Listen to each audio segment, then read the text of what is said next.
What's up, guys? Duke here for the Christmas Eve. Yeah, anyway. Today we're talking about increasing confidence and self worth. It's going to be an overview of general concepts. Um, I'm going to get into some hardcore details. I got a whole course on confidence building, actually. So there's a lot of grainy details in there. Things that are specific for masculine feminine polarity and things that are for more general life and social confidence stuff.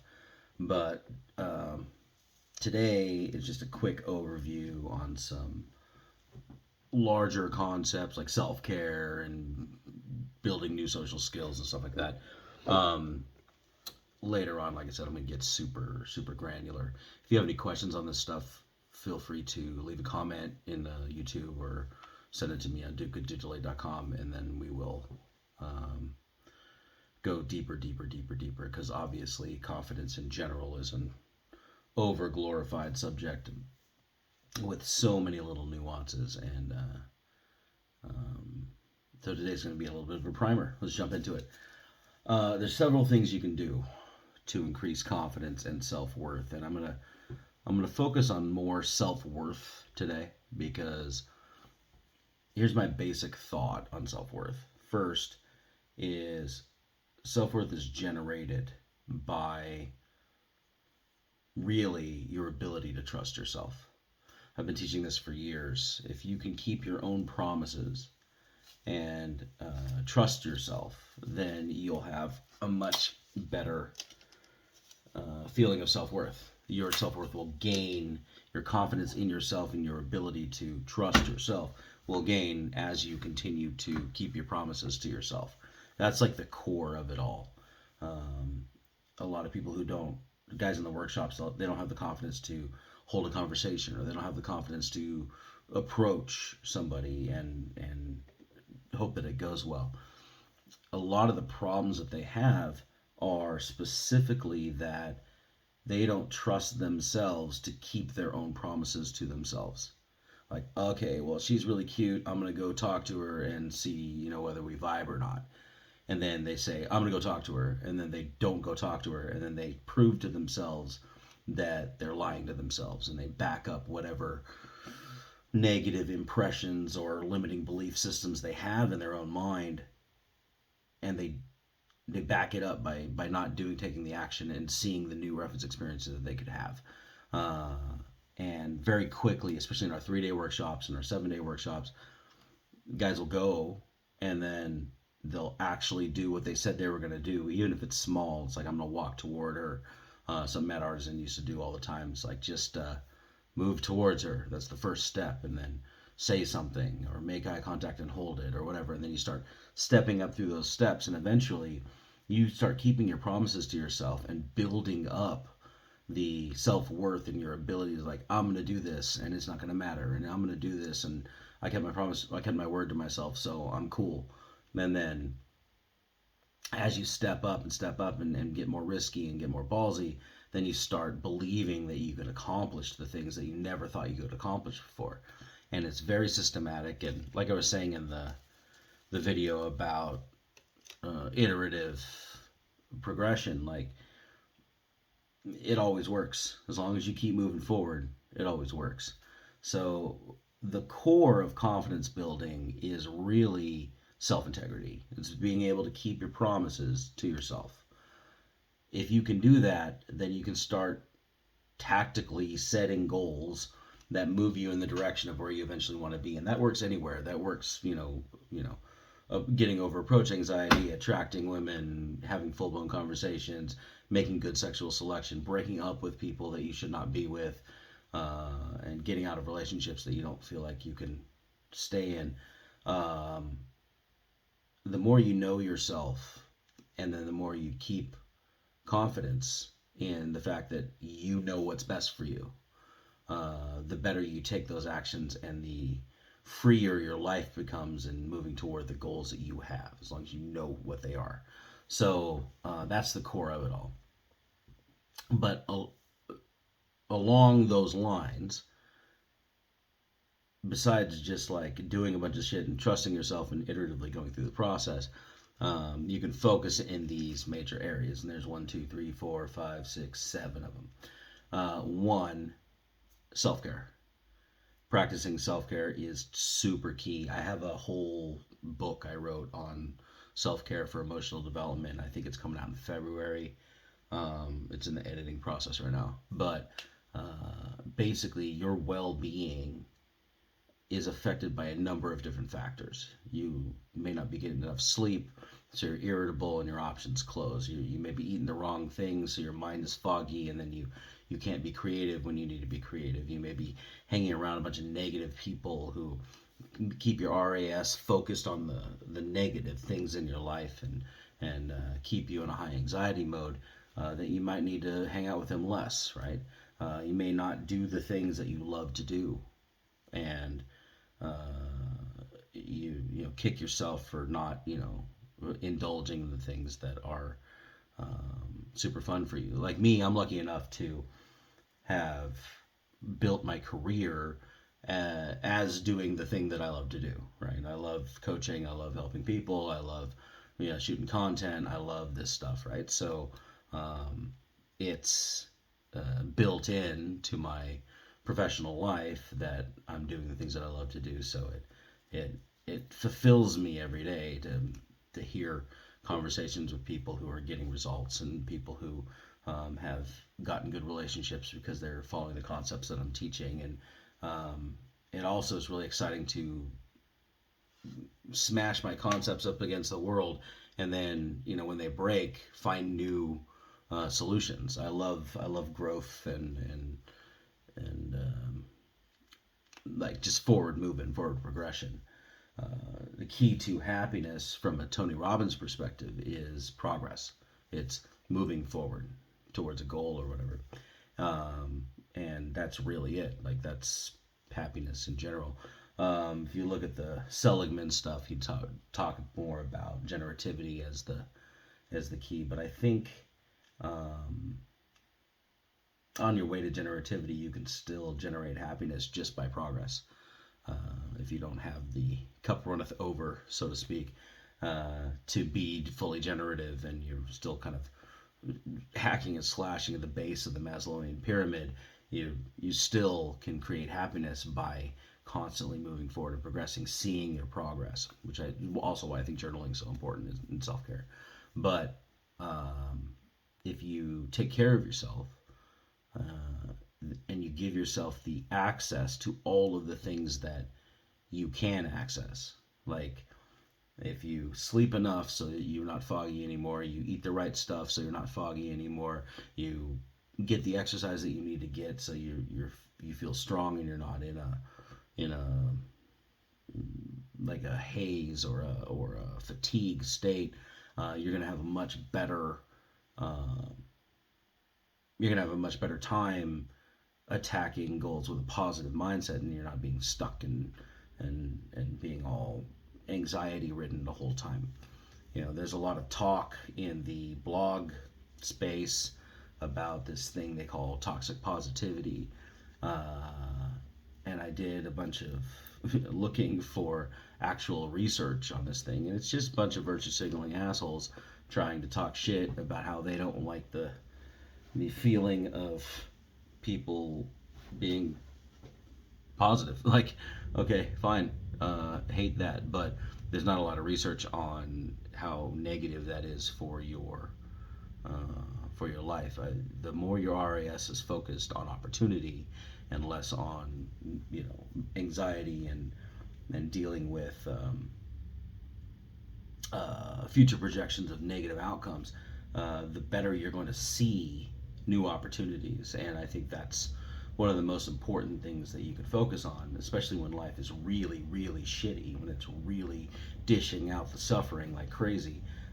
Focusing on being able to find opportunity wherever it might be is truly a lifesaver. It's when you move into hopelessness and despair and focus on all, spiral around on the things that are out of your control, things that are bashing up against the rocks, and you see no way out. That's when you move into the darker places in depression, darker places in suicidal ideation and stuff like that. Um, and it's important that you kind of rein in those things in your mind, as well as seek support, professional support, and familial support, and anything that's in your support system, and get away from things that pull you out. Like if you're dating somebody who's a narcissistic partner, or somebody who's like constantly gaslighting you and pulling you down, like they don't let you see the opportunities for you to take care of yourself. And those things are like I'm saying, I'm throwing these words around like they're fucking nothing, and they deserve their entire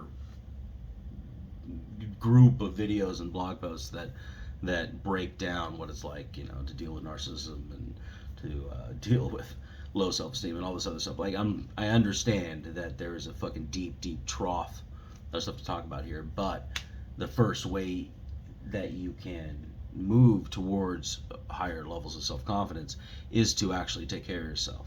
Uh, treat yourself like you care about yourself. I think that's one of Jordan Peterson's like core concepts in one of his books. I think 12 Rules for Life. He has the thing is like uh, treat yourself like somebody you would like to take care of. I forget the words that he used, but it's like you, especially the people pleasers and the codependents in the audience. They're breaking their backs and bending themselves over backwards to meet some sort of ideal for some other person, but they won't do that for themselves. So self care is super important. We'll go super deep into self care for emotional intelligence stuff as soon as the new book comes out. But get enough sleep, get enough exercise, eat reasonably well so that your brain doesn't fog up. And if you're not self aware enough to know when you're doing it right and when you're doing it wrong, start testing. Like your diet, my diet is. I'm working really hard on getting to this jiu-jitsu competition, so I'm dropping weight, and I'm starting to focus on eating things that are supporting that goal. And my mind is much sharper now. It's less ADHD, if you can believe it. I'm much more ADHD when I'm off on a sugar high, and my body uh, is super. I can feel when I do things wrong. And if you're not aware of that stuff, start getting aware of that stuff and just test and eat better, sleep better, exercise better, do the things that you like, focus on things that are more opportunity focused rather than fear focused, and hang out with people that kind of big you up and push you in the direction of opportunity, because they're going to keep you on track to spiraling upwards rather than spiraling downwards. Second, set and achieve goals. Definitely, like I first said, confidence is built, or self worth is built on your ability to keep your promises to yourself. And like I said, I got a whole series on goal setting too, but you're going to set a goal, set it realistically enough, give yourself a timeline, use the SMART goal thing, right? And then hit it. And then you now have a reference experience of you saying, I'm going to do this. And then it got done. And then you set another goal. Now I'm going to do this. And then it got done. Set another goal. I'm going to do this. And then it gets done. And that's when everything kind of gels together. And you start saying, like, I am a fucking achiever. I can do what I set out to do as long as I keep it within the bounds of reality. And if you start accomplishing super small tasks and you reach them, then you start believing that you can go a little bit further and a little bit further and a little bit further. And eventually you can set big goals and have a good solid belief system that, okay, I can achieve that, and I've done enough homework and research to know that it should take about this long, and I'm gonna put these types of resources towards it, and then I'm gonna get it done. And your self-worth, your self-confidence can just go up levels and levels and levels when you're pulling the trigger and making things happen. I see this all the time in the workshops. Like, guys will come in and they'll be like, "Oh yeah, I've been living not for myself my whole life, and I've been living for my parents, and my mom was super strict, and I appreciate this parts, and I let go of the things, the shackles that were on me, but I still don't think that I can go out and talk to somebody and make a meaningful connection." And then they go out and they try it. And they stumble on their face a couple of times, but after 4 or 5 times, then they start getting into the groove of it. And by the end of the workshop, they're just like, "Oh my god, like I can fucking go out and do this anywhere." And that lack of confidence is no longer there. They've replaced it with real confidence, like performance-based confidence, as well as the mental projection of it, because they believe that they can keep their own promises themselves. They know that they can trust themselves to do what they said they were going to do. And one thing I do is I have this bullet journal. I don't know where to put it. I think it's in the car now. I have this bullet journal, and I write out a bunch of goals.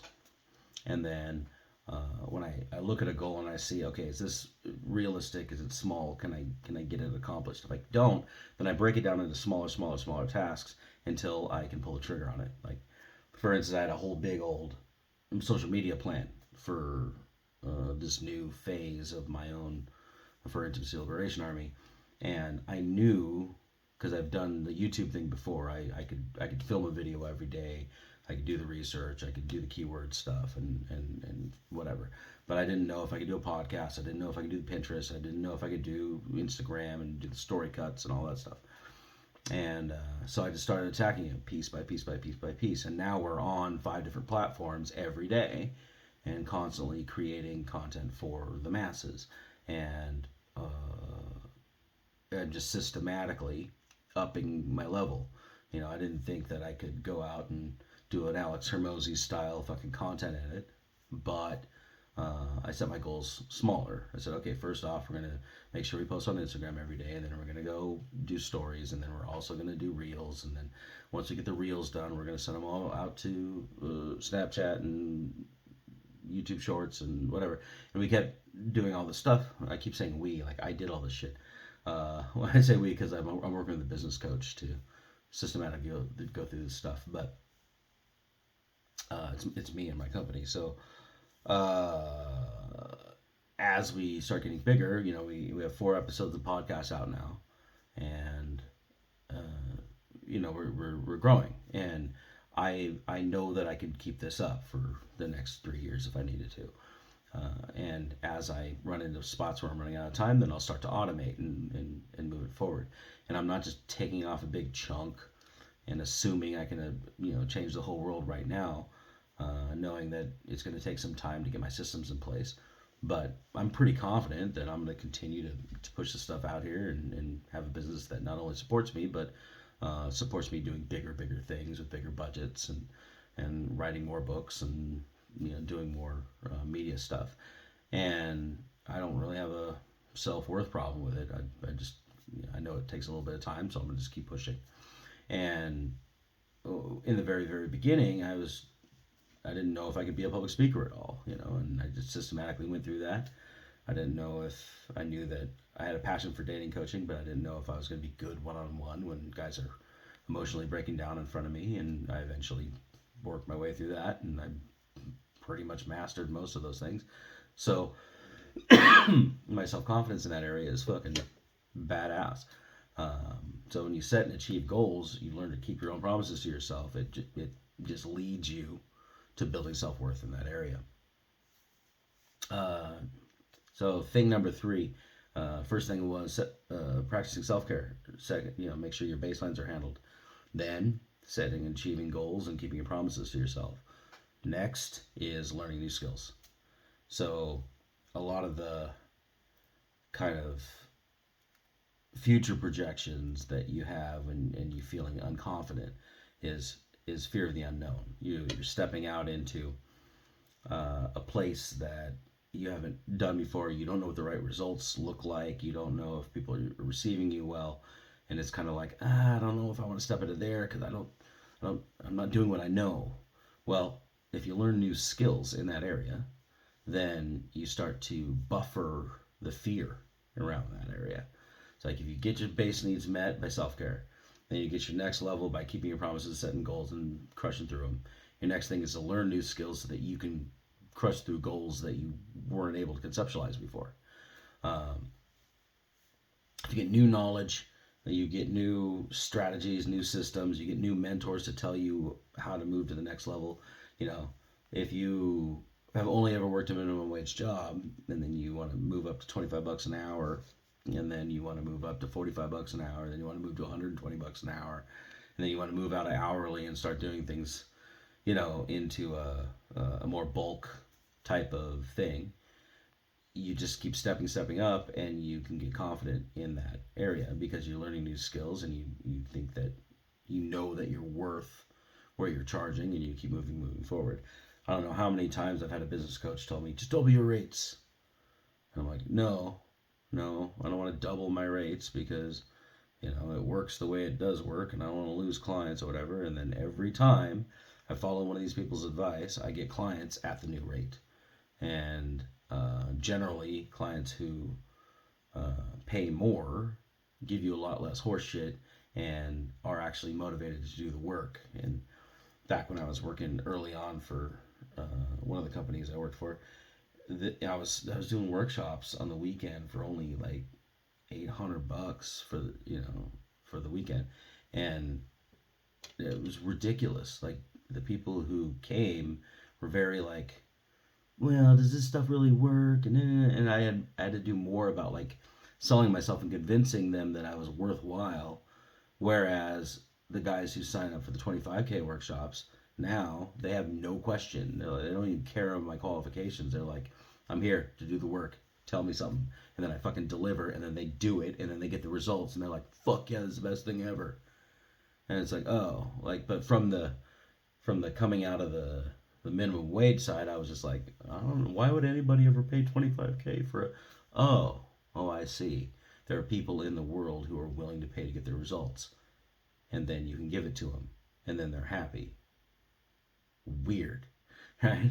And so the more skills you learn on your way to that goals that you're looking to get, the more you trust yourself and the more capable you feel, the more excited you are about delivering results because you know you can. And so learning new skills, that's number 3.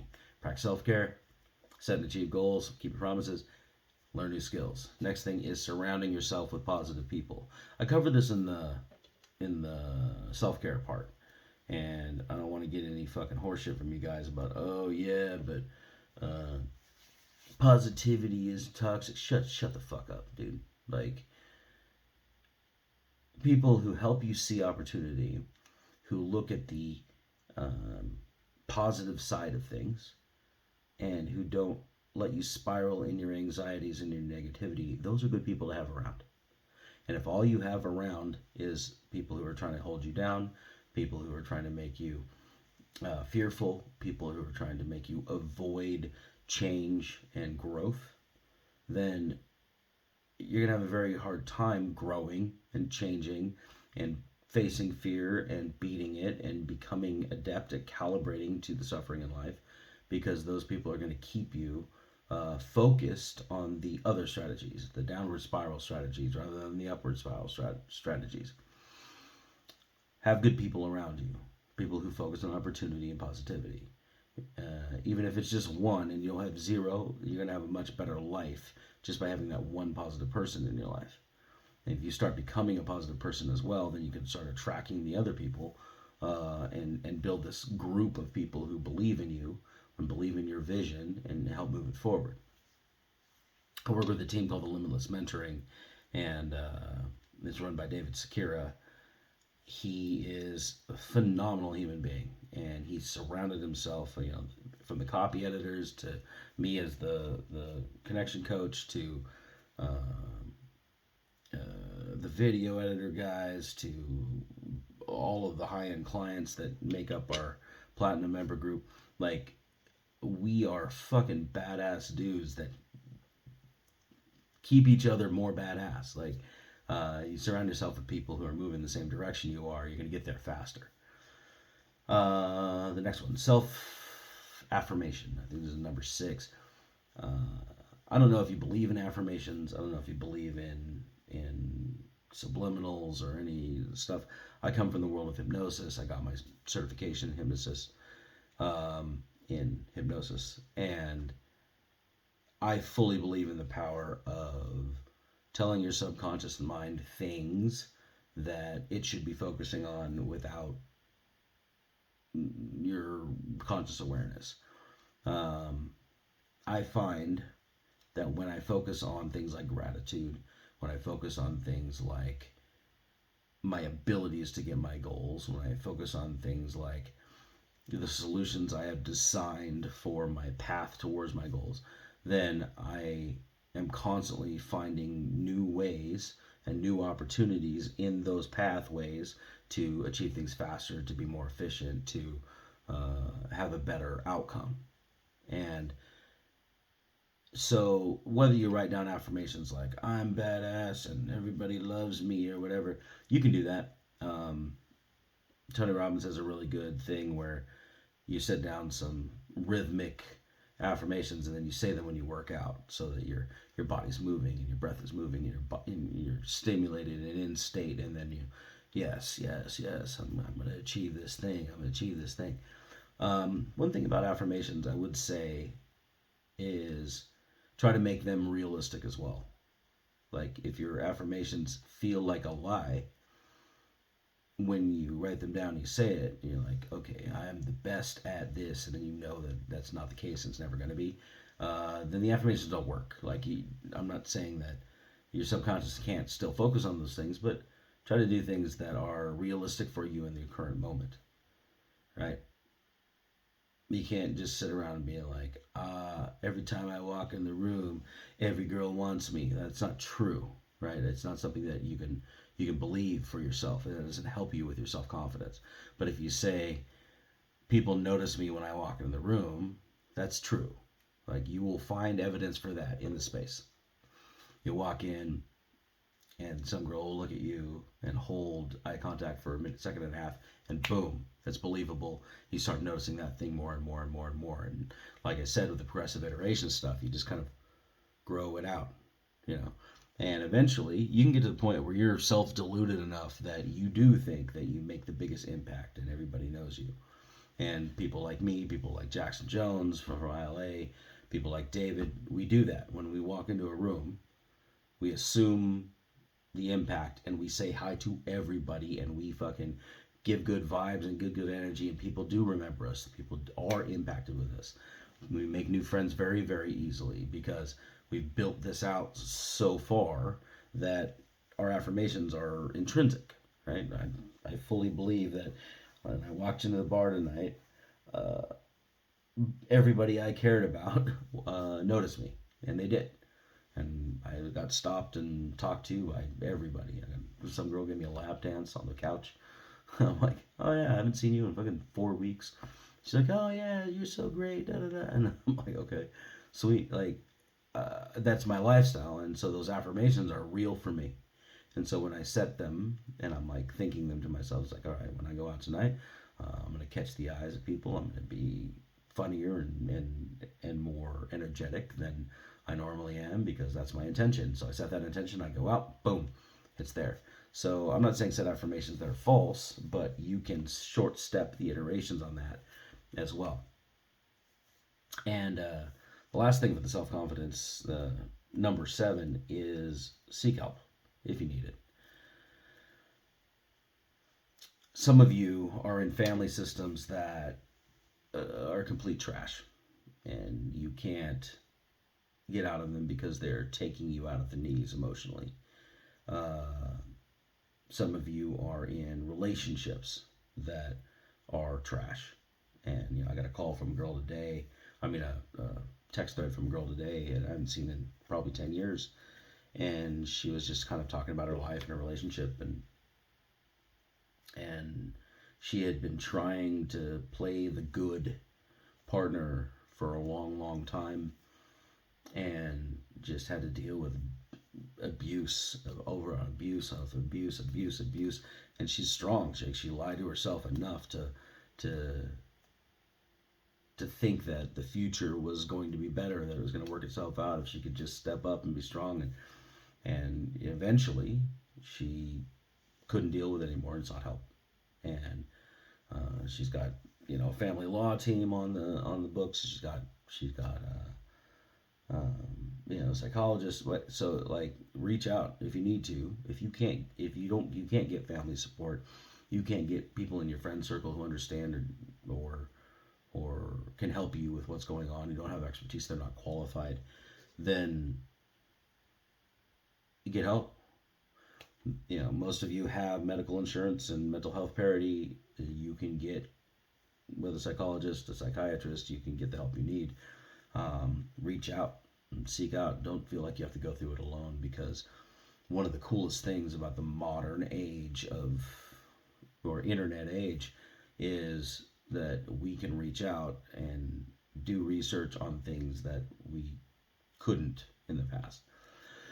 There's an entire side of TikTok that will tell you how to deal with narcissism and codependency and communication skills. Like, you can just sit there and watch videos all day long from people like the holistic psychologist and all those guys, guys and girls, and really get a bearing of the actual research behind what's going on. And you can go to your library and read entire books. I have like self-help books by the stacks on different things like intimacy, and I got one on I was gonna read, what was it called, anxious to please, on people pleasing behavior.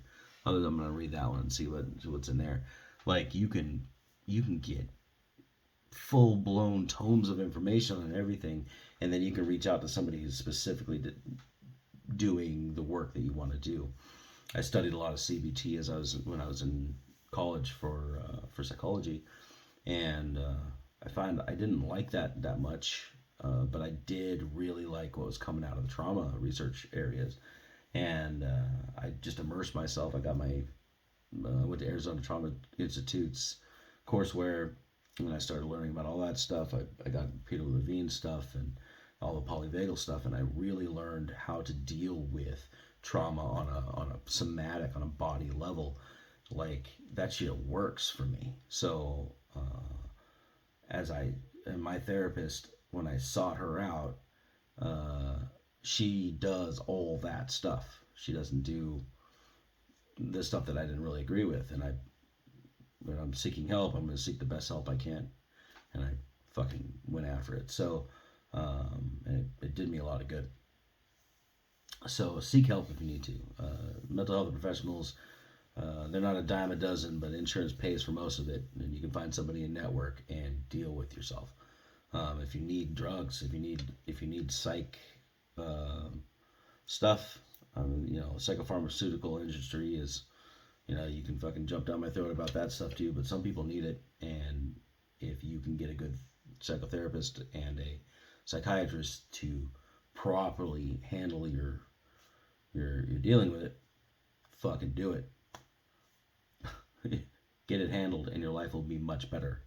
If you, and that's my opinion. Like, there are a lot of naturopaths and spiritual teachers who think that it's all a bunch of trash. Okay, great. Have that opinion, but then seek out one of those people and have them fix you. Like, have them put you on the path of wellness in that space if you need that help. So seeking help. So that's your 7 steps or 7 things that you can do towards self-confidence and self-worth. First one was practice your self-care. Take care of your Maslowian baselines. Get enough sleep. Do enough of that. Exercise and food and all that. The next is achieving goals. Keep your promises to yourself. Third one was learn some new skills so that you can feel more capable, moving to the next level. Fourth was Fourth was surrounding yourself with positive people who can support you and you're moving to the next version of who you are. Fifth one was self-affirmation, setting affirmations that were realistic so that you can rise to the occasion, notice those opportunities. And the next one was seeking help if you need to. If you know that you can't do it alone, because most of us can't, seek help. Get positive friends in your corner. Get positive.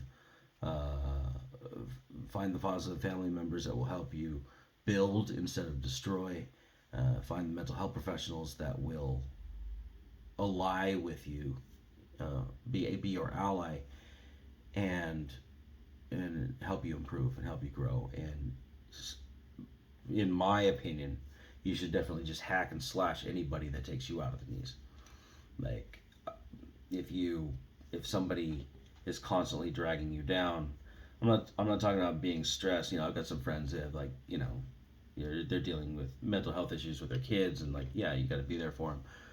That's not what I'm saying. I'm not saying leave your kids. What I'm saying is somebody who's, you know cognitively an adult is trying to take your fucking life out, and make it subdued to theirs, and you don't like where it's going, fucking cut them out. Like, as far as, get a divorce, or stop dating them, or cut them out of your family, or whatever you need to do. Like, it's not worth spending the next 15, 20 years of your life under somebody else's thumb when they're not having your best interests at heart. And that's my opinion. I know it's way easier said than done, and we're going to go into some deep topics on that. But yeah, that's my opinion. Yeah, take out anything that's limiting your growth, and then practice these 6 things. 1, 2, 3, 4, 5, 6. Yeah, practice these 6 things to move your self-esteem and self-worth up, and then we're going to get more granular in future videos. So, how to increasing your confidence and self-worth today on the Christmas Eve. I'm going to do this every damn day, so I'll see you guys tomorrow on Christmas Eve. Until then, stay awesome.